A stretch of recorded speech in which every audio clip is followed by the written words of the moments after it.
There are moments in life when silence is far more powerful than words. You see, knowing when to speak and when to remain silent is a skill, a discipline, and often a sign of wisdom. There are situations where your words, no matter how well-intentioned or logical, can make things worse. That's when silence becomes your greatest tool, your ally in navigating life's complexities. Think about it. When someone criticizes you in anger, what's your first reaction? For most people, is to defend themselves. It's natural. We want to set the record straight, explain our side of the story, maybe even argue back. But responding in that moment when emotions are high rarely leads to resolution. In fact, it usually escalates the situation. Why? Because when people are angry, they're not thinking rationally. Their minds are clouded by emotion, and they aren't in a place to listen or understand. Years ago, I had a colleague who was furious over a misunderstanding. He stormed into my office, slammed the door, and started unleashing a torrent of accusations. Now everything in me wanted to respond, to tell him he was wrong, to defend my actions. But I knew that in that moment, nothing I said would matter. His mind was already made up. So I stayed silent. I listened to every word, not reacting, not interrupting. And after a while, he ran out of steam. His anger had no fuel to keep burning. When he finished, he left the room without me saying a single word. Later that day, he came back, calm and collected, and we had a proper conversation. He apologized for his outburst, and we were able to resolve the issue without any lingering resentment. If I had jumped in during his angry tirade, it would have only escalated the conflict. But because I chose silence, I let the situation de-escalate. And in the end, it saved the relationship. This is a key principle in life. When someone is criticizing you in anger, don't feel the need to respond immediately. Silence can give both of you space to cool down, to think clearly, and to approach the situation with a level head. By staying silent, you maintain control over yourself, over your emotions, and ultimately, over the situation. And that control is a sign of strength, not weakness. I once heard it said, you don't have to attend every argument you're invited to. That's powerful. Just because someone is angry or upset with you doesn't mean you need to engage in a battle of words. Sometimes the strongest response is no response at all.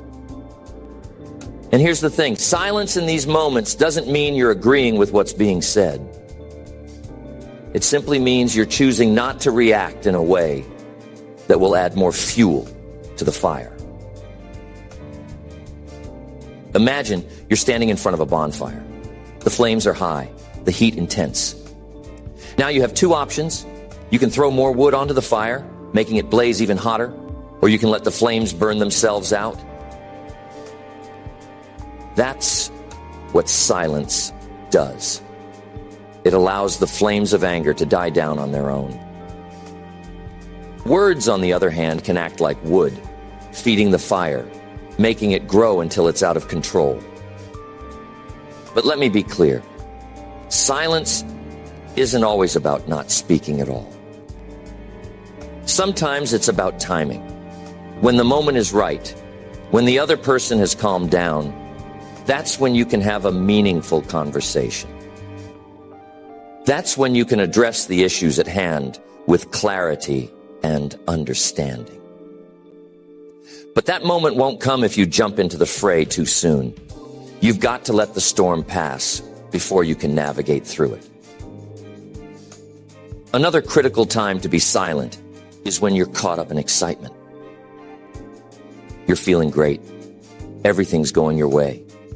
and you're tempted to make promises. You're on top of the world, and it feels like you can accomplish anything. So you start committing to things left and right.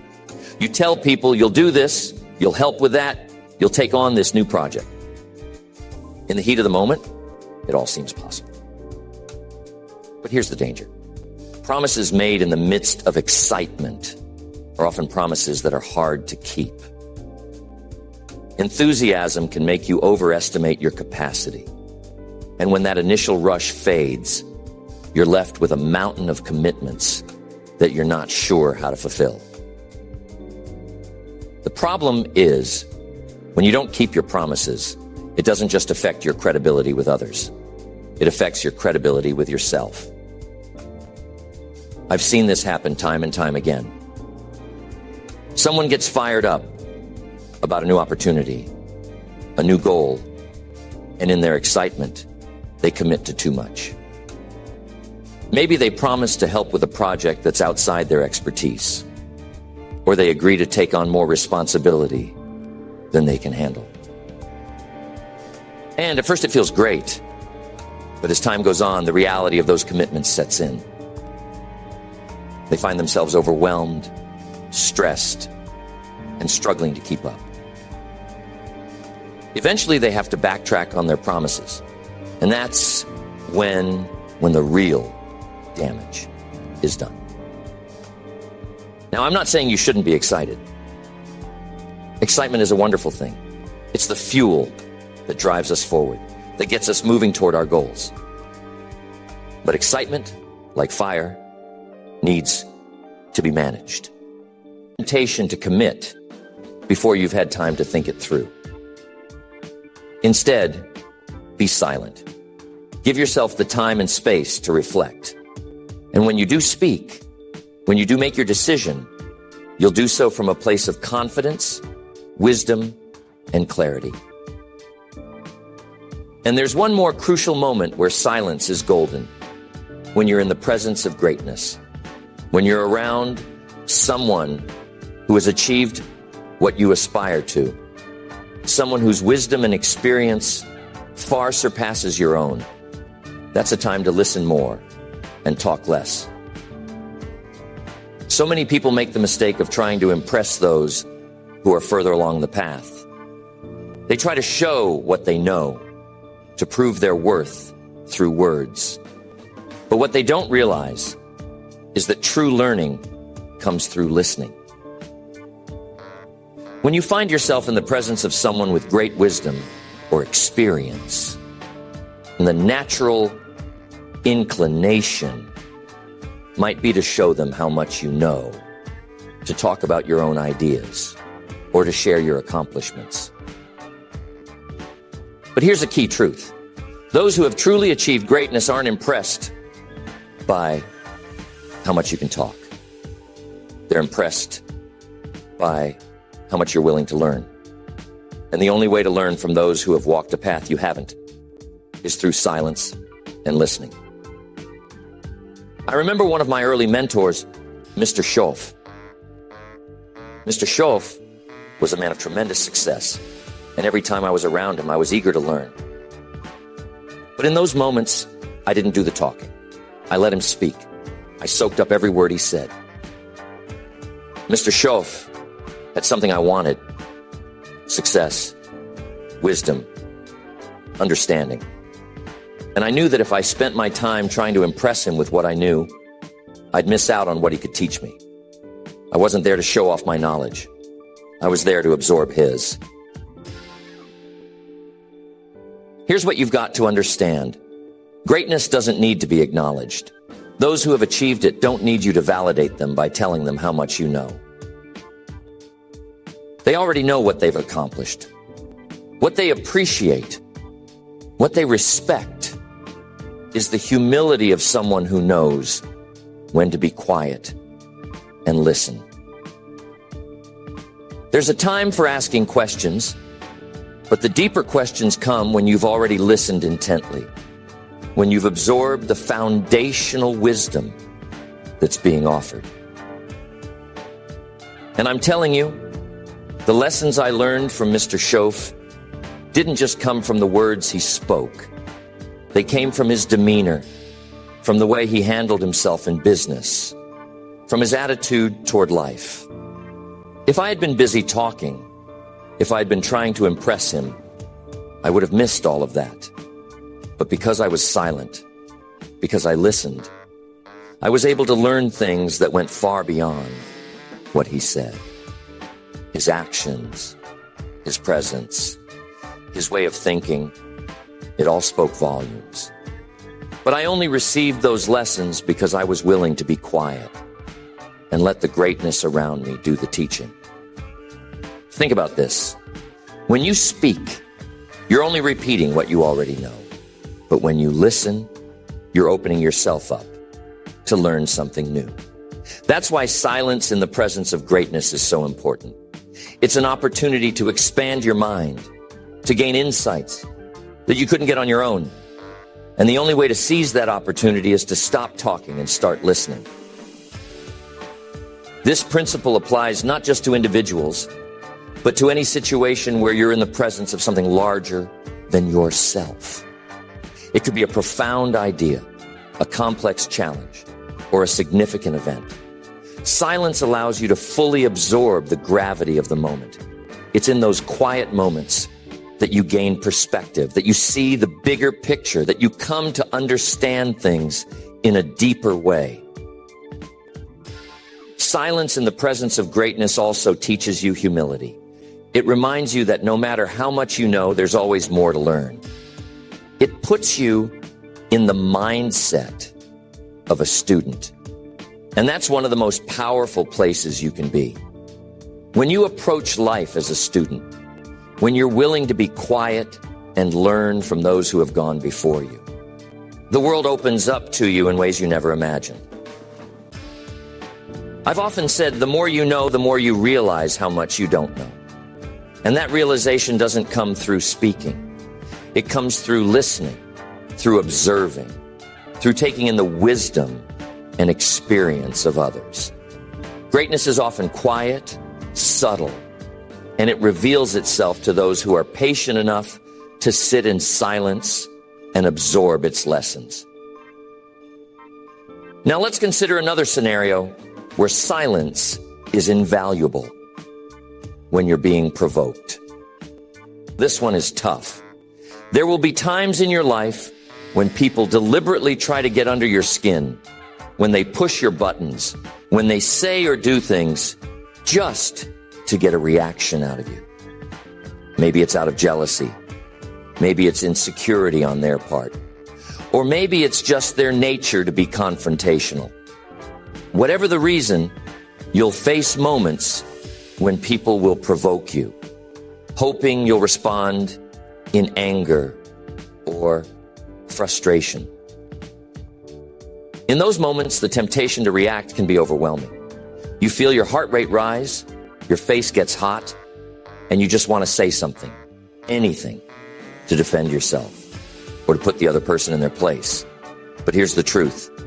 Reacting in those moments almost never serves you well. When you react to provocation, you're giving the other person exactly what they want. You're playing into their hands.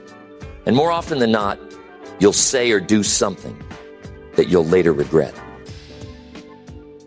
I had a mentor once who told me, Jim, when someone tries to pull you into their storm, you don't have to go. And that's the essence of silence when you're being provoked. Silence in these moments isn't about weakness or submission. It's about strength. It's about having the self-control to remain calm, to rise above the situation, to refuse to let someone else dictate your emotions. I've seen it time and again in business, in relationships, in everyday life. Someone says something hurtful or insulting, hoping to get a rise out of you. And the person who remains silent, who doesn't take the bait, is the one who walks away with their dignity intact. Silence in those moments is a sign of maturity. It shows that you're not swayed by the negativity of others, that you're in control of your own emotions and reactions. And here's another thing to keep in mind.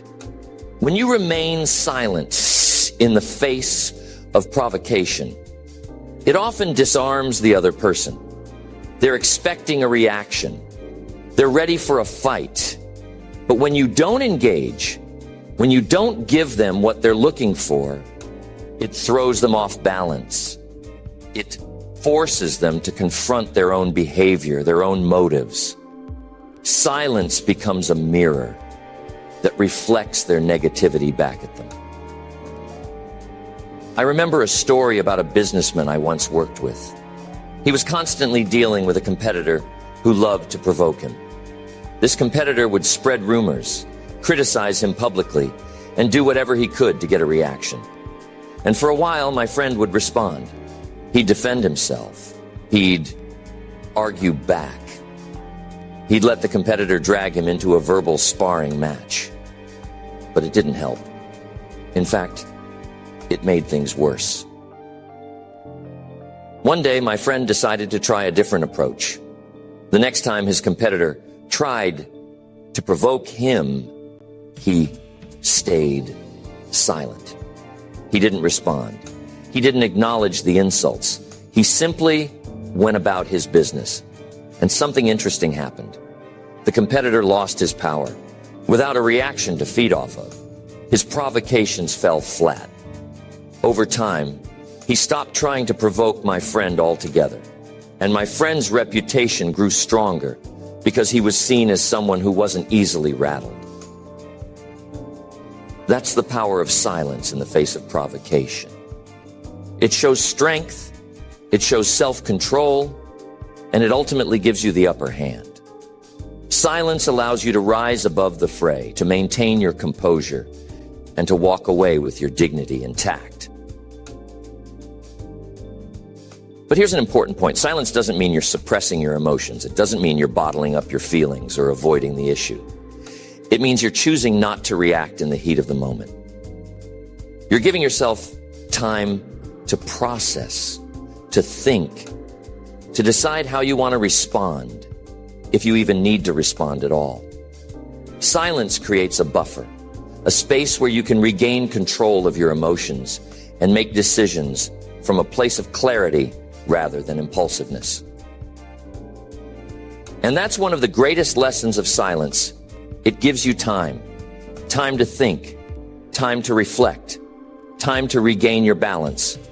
In a world that often pressures us to react immediately, to speak without thinking, to respond without fully understanding, silence is a gift. It allows you to step back, to breathe, to regain your composure before you take action.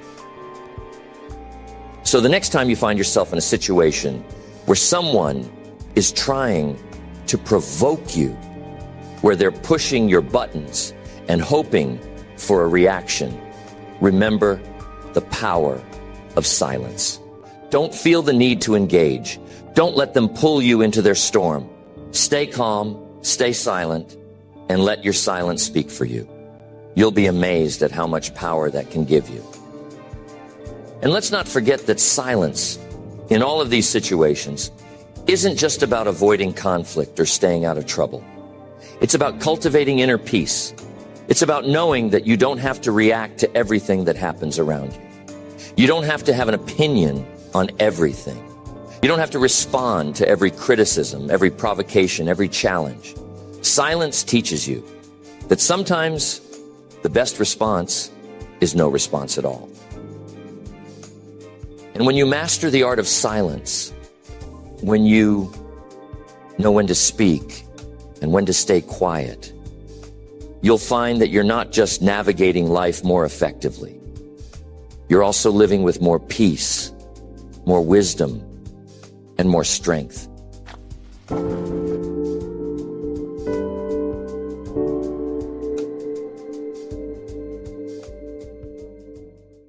If you let it burn out of control, it can consume you. That's why, in moments of high excitement, it's important to be silent. Don't make promises or commitments in the heat of the moment. Give yourself time to think, to reflect, to consider what's realistic. I remember a young man who came up to me after one of my seminars. He was so excited about everything he'd learned, so inspired by the possibilities ahead of him. He told me he was going to change his life, start a business, quit his job, run a marathon, and learn a new language, all in the next 6 months. I admired his enthusiasm, but I also knew he was setting himself up for failure. He was making promises to himself in the heat of the moment, without taking the time to consider the reality of what he was committing to. A year later, I saw him again. He was discouraged, burnt out, and frustrated. He hadn't accomplished any of the things he'd set out to do, and he felt like a failure. The problem wasn't his ambition or his goals. The problem was that he'd made too many promises when he was caught up in excitement. He hadn't given himself time to think things through, to plan, to prioritize. So the next time you feel that rush of excitement, remember to be silent. Give yourself space to let the excitement settle. Don't make promises right away.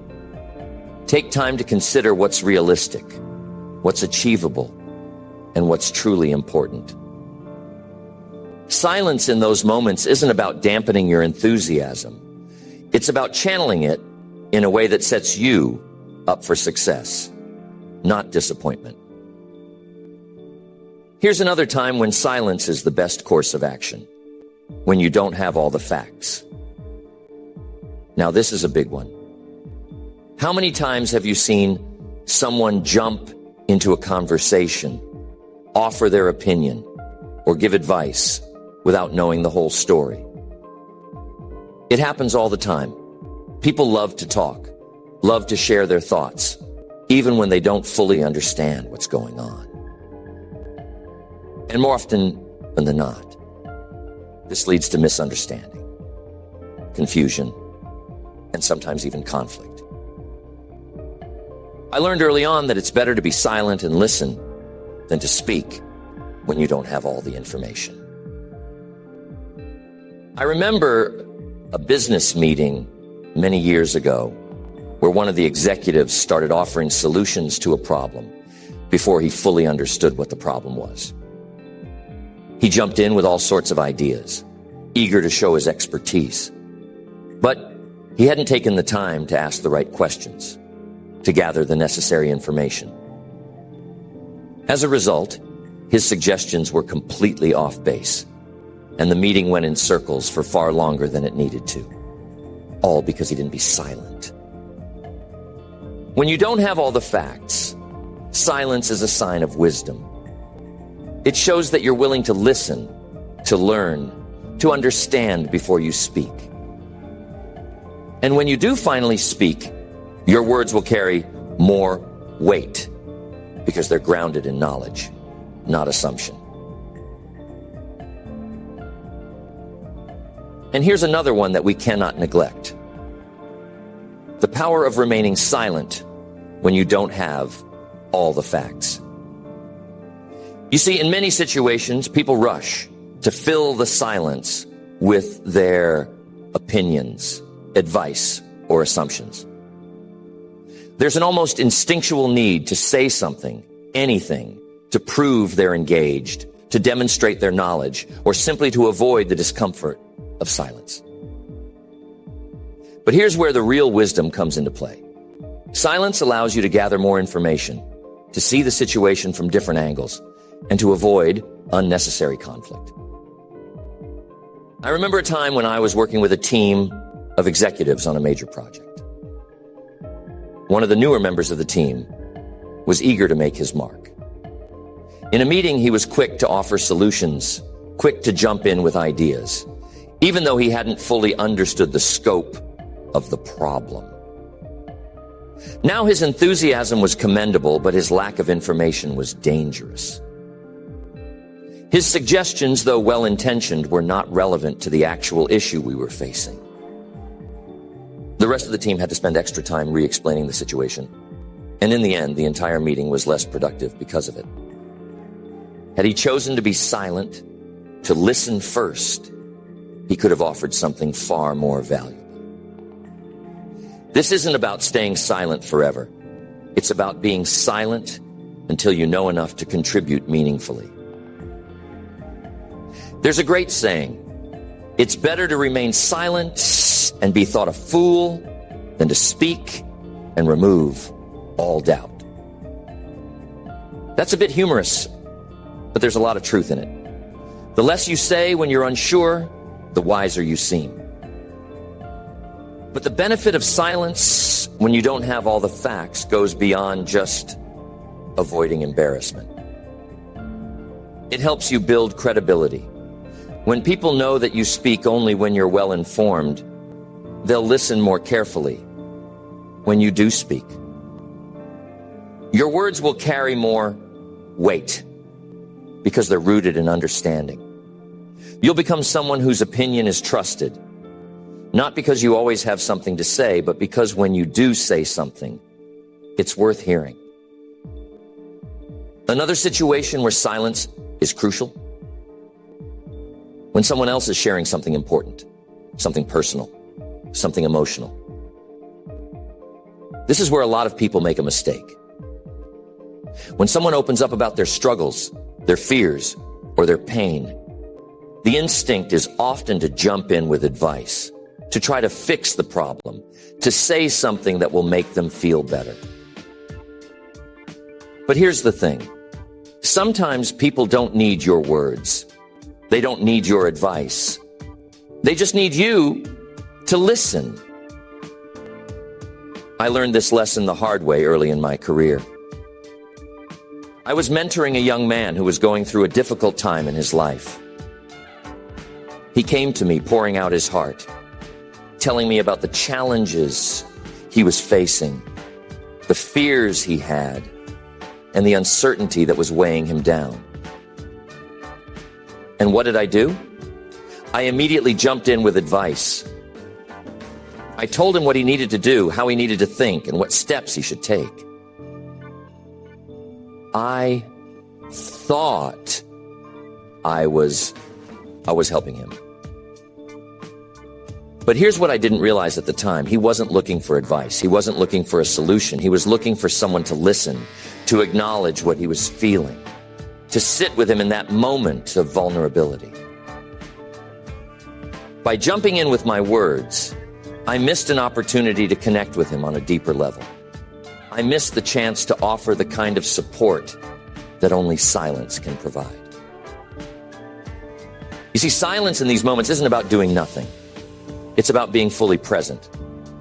It's about showing the other person that you're there with them, that you're listening, that you're creating space for them to express themselves. And sometimes that's all they need. Just the act of being heard can be incredibly powerful. It can provide comfort, reassurance, and healing in a way that words often can't. When someone is sharing something personal or emotional, resist the urge to fill the space with your own thoughts, opinions, or advice. Instead, offer them the gift of silence. Let them speak. Let them share. And let your silence be a sign of your attention, your empathy, your understanding. Now, silence in these situations also teaches us something important about our own needs.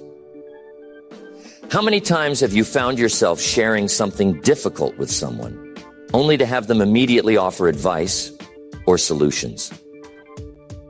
How did that make you feel? Often it can feel dismissive, like they're not truly hearing you. They may mean well, but by jumping in too quickly, they miss the depth of what you're trying to communicate. That's why silence is so powerful. It allows the other person to fully express themselves without interruption, without judgment, without the pressure of having to listen to your response.